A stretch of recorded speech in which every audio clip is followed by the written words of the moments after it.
Many thanks for joining us today. I'm Martin Stránský, and it's my great pleasure to have Gabriella Wynn with us today. She is the founder of Appstinence Organization, which is a wonderful organization with worldwide chapters dedicated to helping people resolve their addiction or dependence on apps and, I guess, digital technology. So welcome, and tell us a little bit about yourself and the organization. Yeah. Well, hi, Martin. Thanks to your whole team and audience for having me on and listening. My name is Gabriella. As you said, I started an organization called Appstinence, spelled Appstinence, to just clarify that. I started it when I was in school. I graduated last year. I was at the Harvard Graduate School of Education, specifically very interested in the idea of updating what we call digital literacy. So I think, like, I'm Gen Z, so I grew up at a time that was very we were all very excited about a lot of the technologies that we lament today. So things like social media, video games, dating apps, all those kinds. But I also didn't get a sufficient education on what exactly it was that I was growing up on.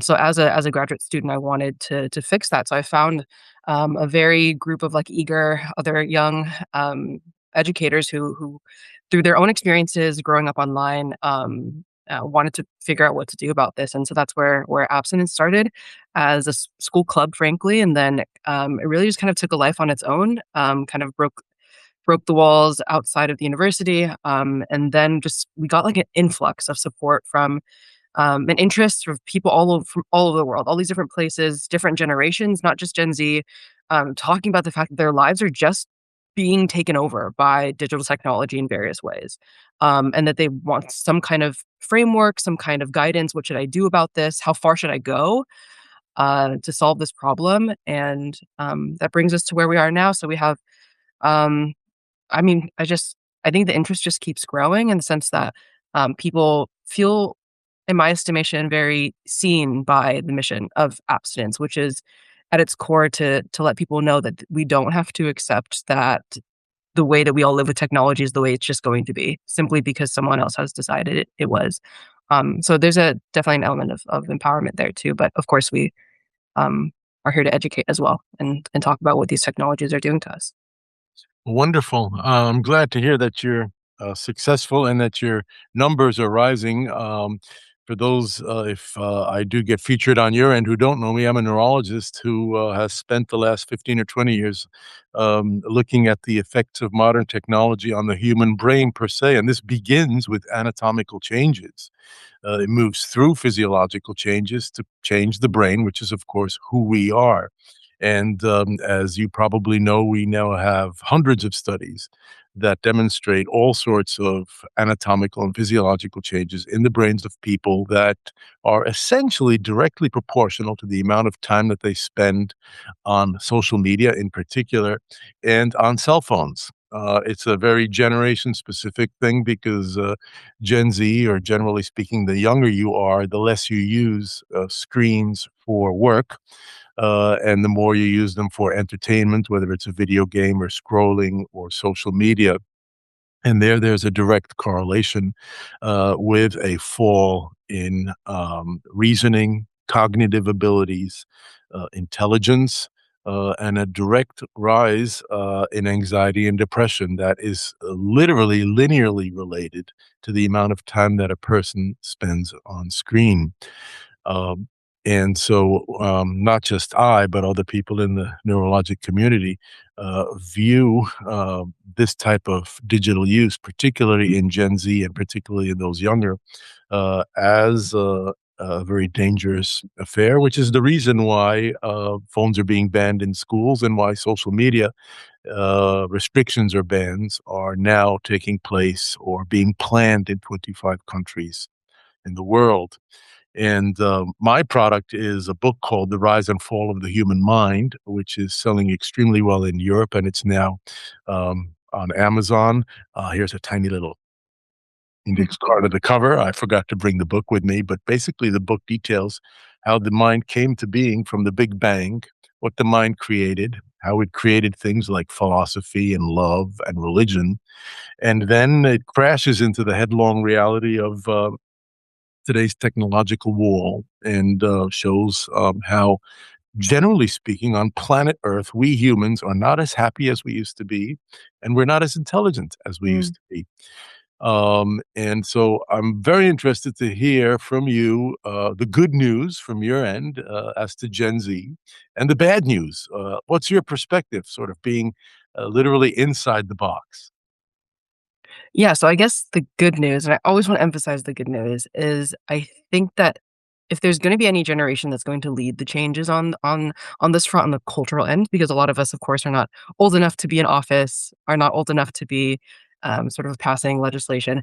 On the cultural end, I really am confident that it will be my generation who will be the ones to say, we're almost reaching, I guess late 20s, 30s. We're not going to raise our kids the way that we were raised. We're not going to let them go to schools that don't have certain policies around technology. We're not going to accept certain jobs that are a sort of AI is not optional culture. And so I think in that front, I'm really confident. I don't know if you are sort of very tapped into it, but the sort of tech resistance scene in, as they call it, in New York City is probably the place to be. I'm was born and raised in Silicon Valley, and I'm calling you from there. So, understandably, this is not the place, I would say, if you want to get all the craze and the buzz on the Gen Z front. I guess the side that I'm not as I guess the pain points, the tension points, would probably be the fact that there's a lot of contradiction. There's a lot of conflicting feelings going on in Gen Z, where we feel we are both some of the largest demographic for a lot of these products. We're while at the same time the most anxious about our use around them. And I think that is kind of what abstinence was is trying to be an answer to, which is like you have here are the set options that you have. One of the options you have is you do not have to act as if technology will be the center of your life and the center of the world that you are going to be a part of for hopefully at least another 60, 70 years.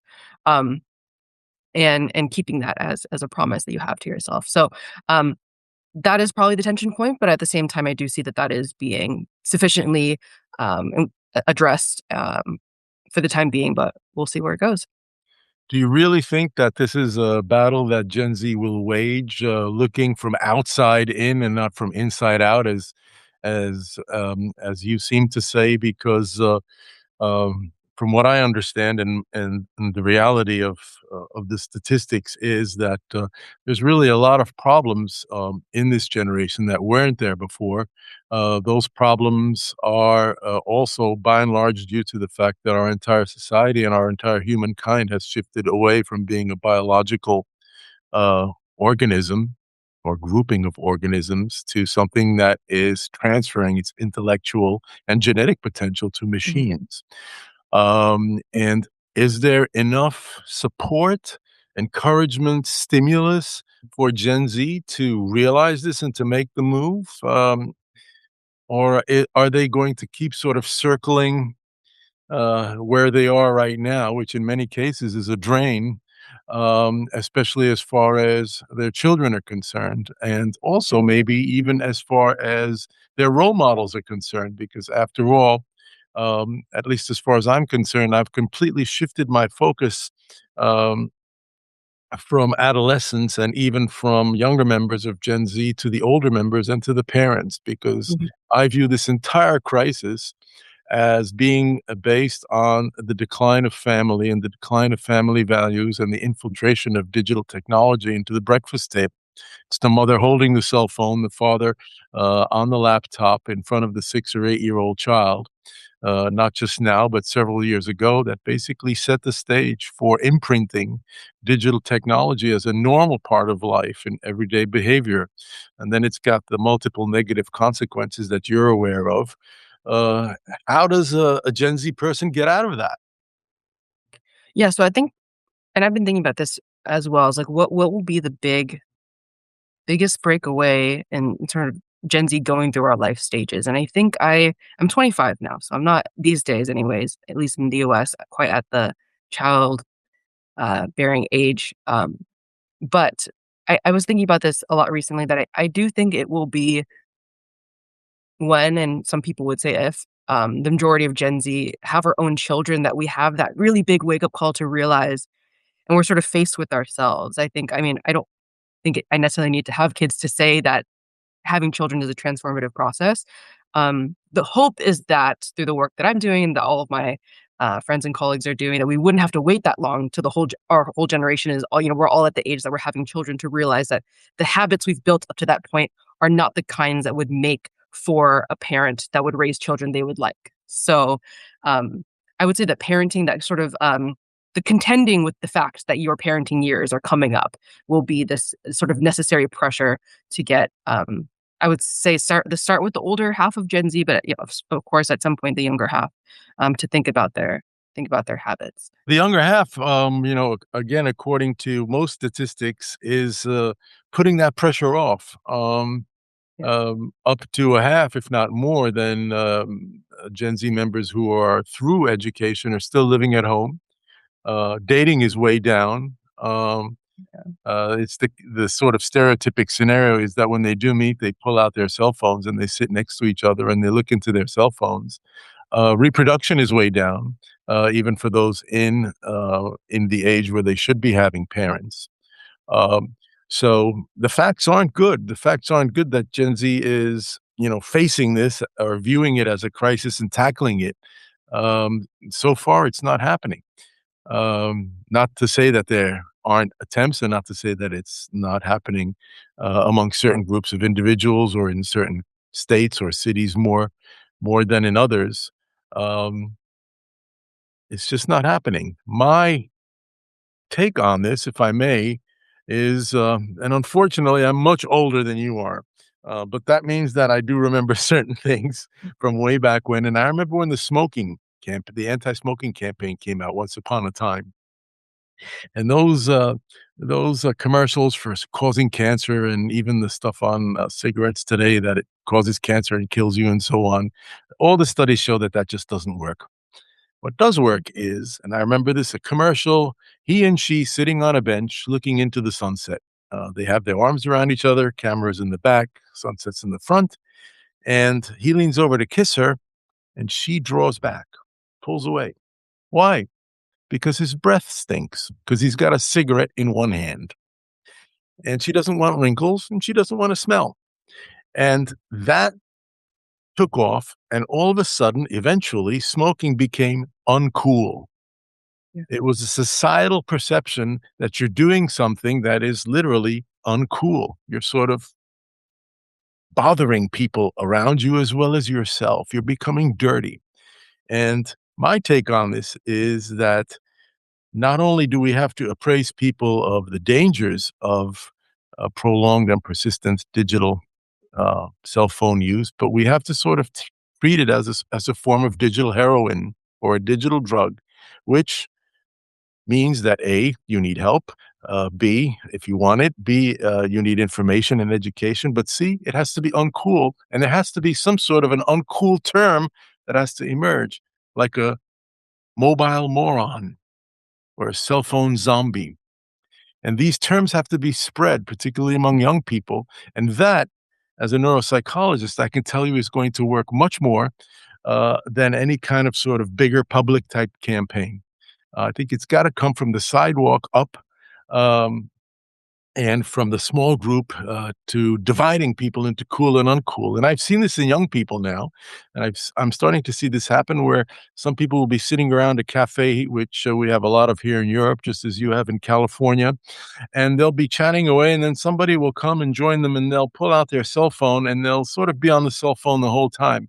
And at some point, the people will just say, "Hey, why don't you put that phone away?" Or they might not even say that, but they'll say, "It's probably not a good idea that we meet with them anymore."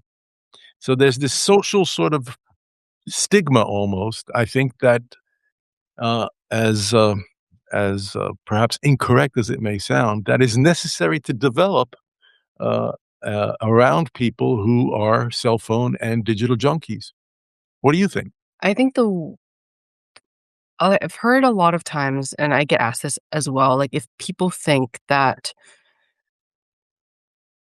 sort of separating people into the ones who have problems with their phones and the ones who don't, like, is that sort of drawing lines according to class or privilege and things like that? And I think to a great degree, that can be a way to just kind of dodge the reality that these especially a lot of these problems probably actually will be much more difficult to handle for people who do not have the resources like social structure, role models to actually guide the relationship with technology. So that's what I hear on this front when I've heard people kind of propose what you're saying is that there's people who are kind of worried about the social class kind of privilege concern. But I do think that can be a bit unnecessarily, if unintentionally, kind of dismissive of the fact that this is not necessarily something that has to be drawn according to lines of class and sort of general resource availability.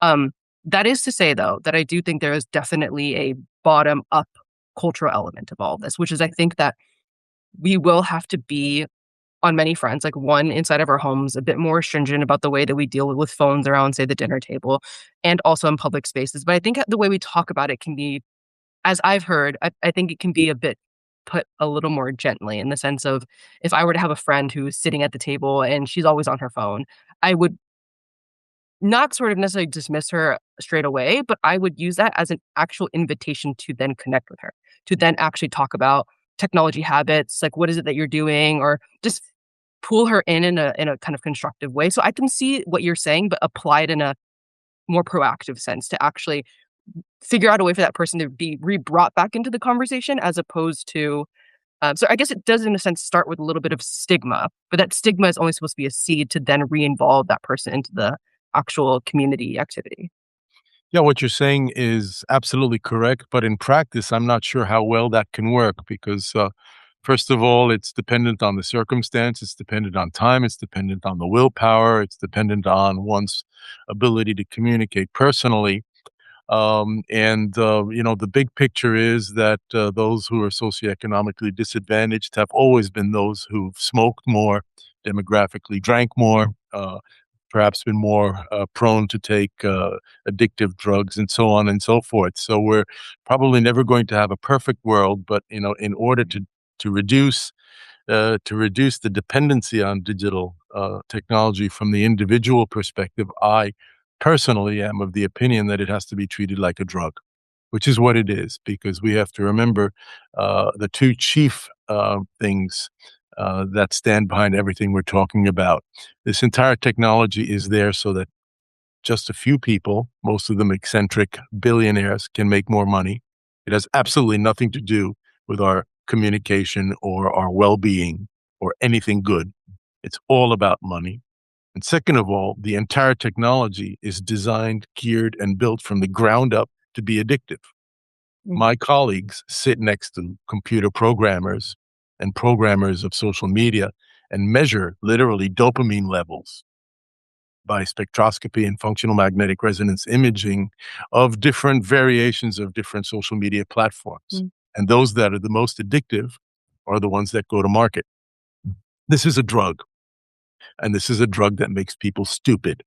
And this is something that should be in the first and the last sentence, in my opinion, of every single attempt to reach out to anybody who's basically hooked up. It should be said constructively. It should be sent offering the hand of assistance and hope, but it should be said. It shouldn't be sort of pity patting around the bush. This is one thing that I think we here in Europe are a little bit better at than in the United States, where there's still a lot of coddling and there's still a culture of entitlement, which is a slightly more robust, shall we say, than that culture here in Europe, which is why we in Europe are a little bit, or in some cases, way ahead of the U.S. in terms of enacting legislation to control digital media, and particularly social media. But for me as a physician, I think the circle opens and closes with the fact that this is an addictive product. It is a product which brings absolutely nothing good to mankind, and it is not a product that we should get used to, but it's a product that we should eliminate entirely.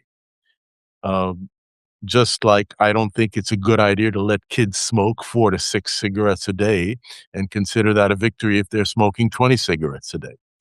I view this perhaps from a little bit different perspective, but it might be interesting to think about that perspective in some of your presentations to some of the people who are enjoying your organization.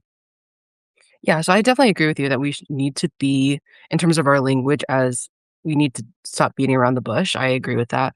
I'm just thinking on the element of how that kind of strong language translates into like everyday interactions. So if I'm talking to a friend, say it was like 19, 20 maybe at the time, and I'm trying to fix my own relationship with my phone and I'm talking to one of my friends about it. I think I definitely because there can be like also an anxiety around phones, to make that conversation as inviting as possible, lead with something just in order to actually facilitate the conversation a bit softer, I'll say it just outright, to then eventually lead that person into understanding that these types of products are engineered to be literally as addictive as possible, and it is actually quite as simple as that. So I think that there is this very interesting combination, and I've kind of toyed around it just in my own personal life as I've just gone out and talked to different people. They'll like see the type of phone that I use, and then it'll start. I use like a actually you this phone is, from a Polish company that I much appreciate, but, um, use this as an invitation to actually talk about my experience with technology, their experience with technology, and then eventually from that sort of soft then lead into a lot of the sort of language and perspective that you have. There's an art to that, of course, an art of communication, of conversation, but I think that's actually why I felt very intrigued of approaching this topic from education, which was before I was in grad school, I was teaching, Oh, and of course, like, you talk to students and who have, behavioral issues and things like that, and you have to kind of lead with this kind of more, like, softer, teacher who's on your side to then tell them that what they were doing was really wrong and really not good for themselves and the people around them. But, uh, that's a bit of a personal take, yeah. yeah. Well, thank you for that. I mean, it's Mm, your work and my work. I think are certainly two ends of the same continuum, and we're certainly up against the greater environment in which all of this is yeah, taking place, and this is the environment of deformation and digitalization and transformation of human society, which has changed more in the last 25 years than it has in the previous 25,000 years. And of course, the digitalization of everything and the infiltration of AI.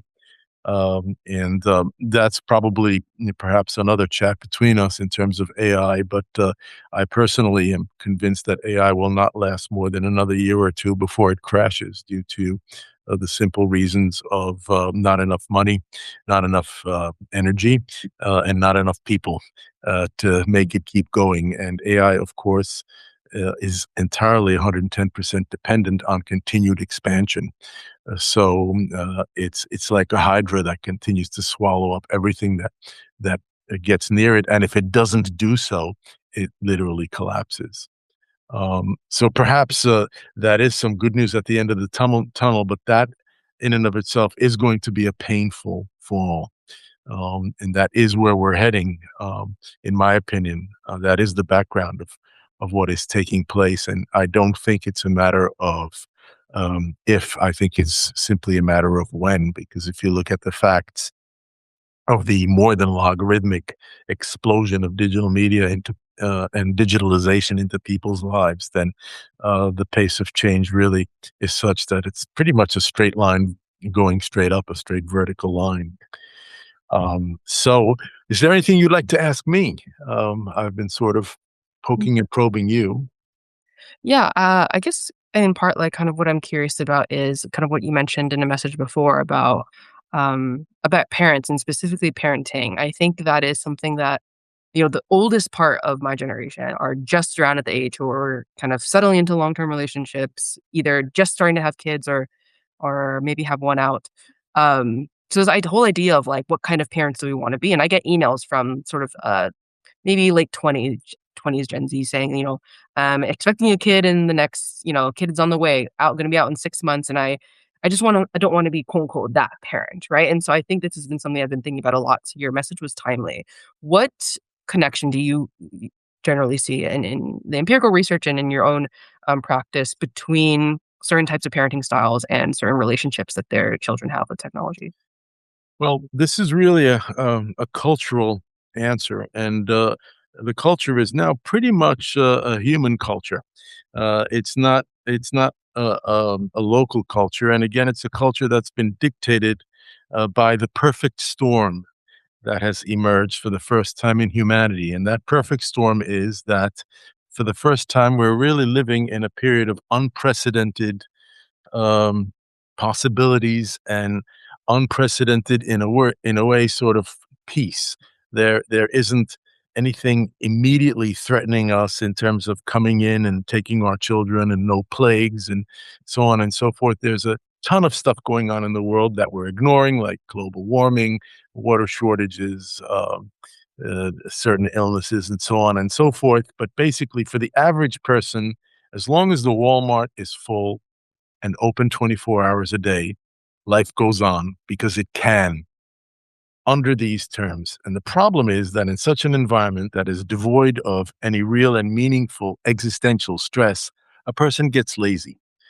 And when into that environment, you introduce a toxic, addictive product, which is digital technology and the cell phone, you have the perfect storm. And when in that environment, you begin to try and continue your life and raise children, consciously and subconsciously, you need identity because you've lost your identity because everything is homogeneous.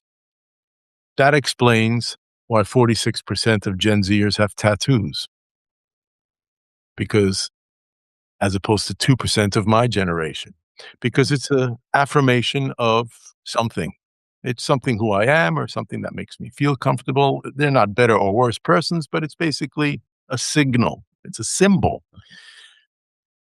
When they have children in such an environment, it's the first generation in human mankind that's completely abrogated its responsibility of being a parent, because that responsibility is solely to dedicate your entire existence to raising your child and then getting out of the way, which means raising your child, which means being with your child, which means raising your child through positive frustration, because by overcoming difficulties as well as by learning things, children develop the brains that they need to become mature and independent thinking adults. Instead, this generation of parents has fallen prey to two things. First of all, they view children as little adults who have rights.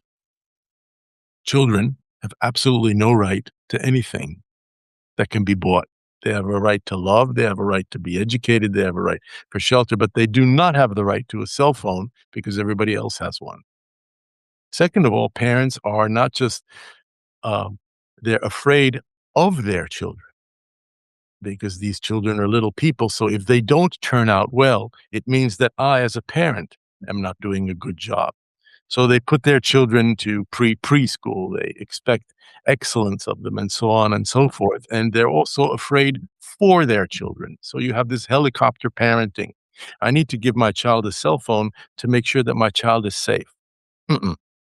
Your child is going to be safe if it grows up in a world where it's exposed to danger and not in a world where it's looking into a screen, because the studies confirm that children who have cell phones have a seven-fold increase in fatal and near fatal accidents because they spend their lives looking into a screen instead of looking up and around them.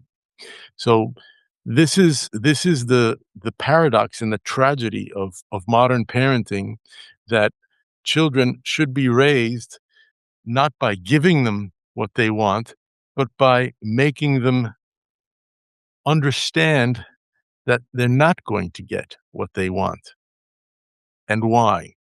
And if they do get it, it'll be along different pathways as opposed to being given something free of charge from the neurologic point of view, because it's positive frustration. It's making mistakes. It's being allowed to scrape your knee in the playground that teaches you all the rules for independent thought and for successful adult life. The children, of course, are ready to assume this, but it's the parents who, for the reasons that I've mentioned, though they love their children, they mean well, simply culturally have just drifted away from this. So that now we have unthinkable situations, or we have situations which are unthinkable just a generation ago. Yeah, I think that's very interesting. What I find particularly interesting about what you explained was, well, I'm trying to think how I put this. You might have to edit this part out, but I think most curious about, I guess, from what it is you described is how then, because I'm just forward thinking, how would you think that someone who was raised with parents this way and say that they were raised sort of very, very permissively, they were allowed to have the smartphone at 8 years old and that and so forth. Um, because I have my own answer to this, but I'm wondering what is your estimation then for the older people who are, say, a couple years older than me, who are now sending me emails saying like, "I don't wanna be that parent, what to do?" What advice would you give them from what you're saying? Um, considering as well that they were raised that way, the way that you would not advise, what would you say to them? I would say just a few things. First of all, I would say take any and every digital device away from your child until they're 15. Explain to your child while you're doing that. Your child may or may not understand that because they don't have their so-called higher association centers wired up yet. But so be it. Take it away. Uh, there is no child that I know of, provided that child grew up in a caring and loving environment, who hated their parents once they grew up because of the fact that they were restricted in doing something. Number two, let your children play. Let them play outdoors and let them play with children who are similar to them. It's very easy, and I've seen this many, many times, and maybe you have too, because parents always ask me when I give lectures at school, they say, well, what do I do? How do I do it? What's the way to start? Mhm. And I say, okay, how many of you are parents from children in eighth grade? And 40 hands go up. And I say, how many of you 40 want your children not to have cell phones? And most of the hands go up. I say, good. Look at each other. Exchange phone numbers between yourselves and tell all of yourselves that all of your kids, none of your kids are going to have a cell phone when they go to school. And they do that the next day, and all of a sudden, two groups form, one without and one with. And guess what happens?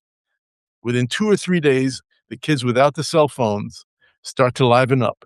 They become fresher. They become more excited. They become more exciting. And they start to attract kids from the other group because we have 400,000 years of evolution behind us, which confirms the fact that kids love to play. They love to tassel and toss and turn and kick and scrape, and they love to be out in nature. That is deep, deep evolution and deep biology, much more interesting than staring into a screen. So let kids play. And number three, don't be afraid to let them make mistakes, even to the point where they experience, I'm not going to use a correct word here, but where they experience regret or even mild suffering or even mild pain. I'm not saying physical pain, but just basically like uh, sort of being pushed into a corner and having to sort of sort their way out of it, because that is what creates problem solving capabilities in the human brain. The human brain learns best when it's forced to make choices, because neurons make connections only by comparing.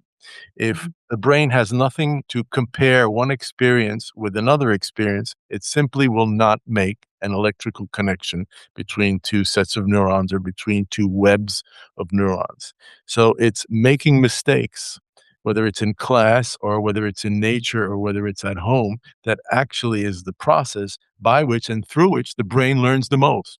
So in school, in class, at home, and on the playground, mistakes actually shouldn't be penalized. They should be rewarded, because a brain that makes mistakes is a brain that's learning. So those are the three things that, and I would tell the parents and everybody else. And they're very useful things. They're very easy to implement. And I think at the same time, they help parents put up a mirror to see where they themselves are and where the whole family is. One thing I wanna ask as a follow-up to that question, and this is getting back, you mentioned dating a little bit before. Um, sort of a lot of the surveys and things on Gen Z and how we feel about these technologies, there's a lot of split. There's, like, some I see this anecdotally, I see this just, there's parts of my generation who are sort of very gung ho on AI. They're very adamant that this was, smartphones and social media was, without question a net positive, and this is the future. And there's a probably, to be honest, larger demographic of Gen Z who are a lot, like super anxious about their phone use and the way AI is going. And so what I foresee is a sort of divergence, that there's going to be this sort of 2, maybe 3, depending on how you qualify it, groups of my generation that are kind of split on how we feel about technology. And if I'm sort of thinking a little forward, how this is actually either currently affecting or will soon affect who we pick as partners, is you can understand why that downstream effect could be quite large, especially if, say, you like someone for all these 9 out of 10 reasons, but you just disagree on how to use AI in your day-to-day life, how to raise kids, and how the family routine is going to work around technology and things like that. Um, do you have any predictions personally on this front, I guess, about what would happen in that? How would a family work in that front, for my Um, generation? what you're saying is a wonderful observation. It shows that at one level, AI can be viewed as just a habit, or digital use in the family can be viewed as a habit. On the other hand, by some, it can be viewed as a habit akin to smoking, drinking, or perhaps even to using drugs. If you're a person and you're dating another person and you fall in love with them and you realize that they're an alcoholic, you may decide to try the road to support, or you may say to yourself, nope, this person isn't for me. He's just not a perspective. And if everybody else is doing it, it may help put it into perspective. So a lot comes down to the individual and to the culture you're in. But to answer your question, I don't think we're going to get to that point Mm, because the okay. collapse is going to come sooner. Mm, Um, the thing that fascinates me is the blind, myopic approach of most people in society to the inevitability of the fact that the current situation somehow is going to continue along. You can start to see a lot of articles in the Atlantic magazine and in Forbes and in The Economist and New York Times, where they're now from different ends of the spectrum, basically saying that the current state of affairs, as far as digital technology is concerned, is simply um, unmanageable in terms of any kind of short term life. And by that, I mean a year or two. It's impossible for AI to continue at this particular pace without imploding. Uh, mm, it's gobbling up every single financial resource that there is, all on a pipe dream. AI hasn't made a single cent.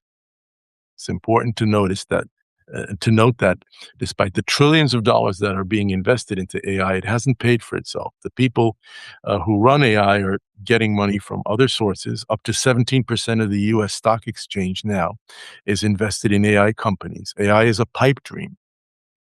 It is a dream. Uh, it's already being used, but for it to keep being used, it has to continue to keep expanding, which means it's going to keep gobbling up money into a dream, into something that has absolutely no economic substance so far.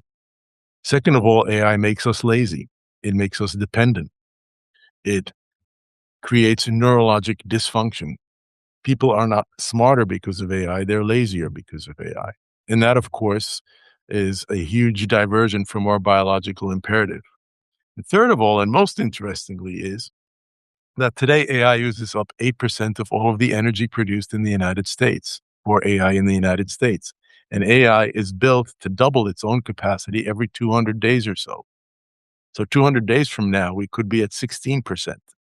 400 days from now, we could be at 32%. Where's that energy going to come from? What does that energy come from? Burning fossil fuels. So things like the Green Deal and movements to preserve our nature and the world we live in are completely useless and impossible to achieve as long as AI continues to use the enormous amounts of energy that it uses. These are three totally rate limiting steps, not to mention the fact that it needs minerals, it needs copper, it needs all sorts of uh, hard minerals and other things to make AI. It needs people. It needs computer programmers. It needs developers. The United States has 5,300 data centers today, and they want to double that in the next 2 to 3 years. Where are they going to get the money and the people and the electricity to do that? And if they don't do that, AI stops. It stops where it is, which means that it'll never make money. So people will pull out. They'll pull out their money, and you will have the Great Depression. You will have the crash. And in some places, literally, the lights will go out. And that'll be the reset. I'm absolutely certain that this is going to happen because so far nobody has presented a model wherein it's not going to happen. Elon Musk, even though I wish he would get to Mars and stay there, he'll never get on that rocket because it's just not going to happen. It's too far down the line. The logistics are simply not there. They're simply not reachable and they're not manageable. So, long answer to a short question, because we're sort of trying to count the number of trees and we're not seeing the fact that the entire forest is being burned down from the other end. So I think that the questions that we're asking ourselves in this podcast are basically going to run into the hard reality of a realignment and a collapse of much of the digital world and the financial world. It may be painful, and that in and of itself will be the vital reset that people will need, where they will see that the priority of simply staying alive and putting food on the table and having children and getting them to live to reproductive age is once again going to be the main priority, such as it was for my parents and my grandparents. Um, and I don't see another scenario that is as unfortunately, as competitive as the one I'm outlining, and I wish I was wrong, and I've been wrong many times before, and I would be very grateful if you would tell me that I'm wrong, or if anybody else would tell me and convince me that I'm wrong, but not only I, but people who know way more than I, people such as Thomas Friedman from the New York Times, who I admire terrifically, basically, see it coming too. It's going to be a number of small, unrelated flashpoints um, that are going to merge into some sort of, at the very best, regression and at the very worst, collapse. So, on an optimistic follow-up to that, what do you see as the route to recorrection to this? Because I know that there's a lot of people who are waiting for governments to, settle things across borders. Some people are looking to, sort of the autonomy of the individual family to make, a sort of move out into the woods and kind of that sort of reconfiguring modern American life. Or what do you see as the corrective to that? I guess the Well, most viable of the. I think the most viable is the one that I've said. Um, as ugly as it sounds, suffering purifies, as St. Augustine said. Mm, Uh, Humankind, in its entire history, has never decided to change for moral reasons, unless there was a survival value to it. mhm. We have to come to a point where people at least feel that the very essence of our existence, of our survival, is being threatened in order for things to change quickly at such a mass level. The best case scenario, to be a little bit optimistic, is that what I've said will happen in small pieces in small parts of the world, and there will be points of light uh, interspersed, which at the same time will begin to strengthen as a result of these things happening in different parts of the world, so that there'll be a gradual realization, perhaps uh, spread quicker through global media and through the internet, that we've overstepped our boundaries. In some places, the lights will have to go out. You will have to be without a GPS signal. You will have to be without internet for a while to set things straight. But of course, there's nothing wrong with that, because every single thing that we invented in our entire history of humankind that makes our lives easier was invented before digital technology. Remember that. Antibiotics, cars, trains, trucks, the washing machine, the refrigerator, the push-up bra, whatever you have. It was all invented in the last century. Um, there is that possibility that with the downsizing, if not collapse or resetting of AI, that things will return to where they were at the end of the last century. Um, at the same time, we have become a global planet. And to some degree, from a biological and existential point of view, uh, diversity is the key to our survival. And diversity also means, in the positive sense of the word, segregation. There's too much integration that's gone on in terms of cultural integration and integration of values between different cultures to get to the point where humanity has become dangerously homogenous. The thing that has ensured our survival from day one is small group like-mindedness. We must all be equal in the eyes of the law, and we must all treat each other with respect no matter what. But there is nothing to say that I should accept the person into my society or my country or my firm, if it's a private firm, because they're not like me.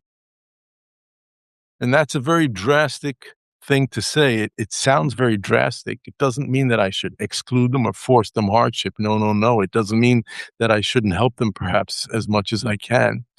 But the liberalism that began to take great strength in the end of the last century, in many respects, has fueled a very dangerous situation today, where it's taken as an automatic that everybody has to be equal in the sense of the word equal. And from a biological point of view, nothing could be worse. There has to be something that I'm way better at than you are, and there has to be Mhm. something that you're way better at than I am, so that when the lights go out or when the crisis comes, one of us will know how to fix it or do it. This has to do with not just mechanical and intellectual skills, but also with physical skills and also with cultural skills. It's it's this sort of what I would call moral, gentle, and genteel diversification and separation back into more individual groups that gives humanity its greatest strength. And then it's the ability of those groups to selectively filter, in a correct sense of the word, their activities with other groups. And becoming a human anthill, as Yuval Noah Harari said we are in his book Sapiens, which is one of my mandatory reading books, is probably the greatest threat to our immediate biological existence, this mass homogeneity.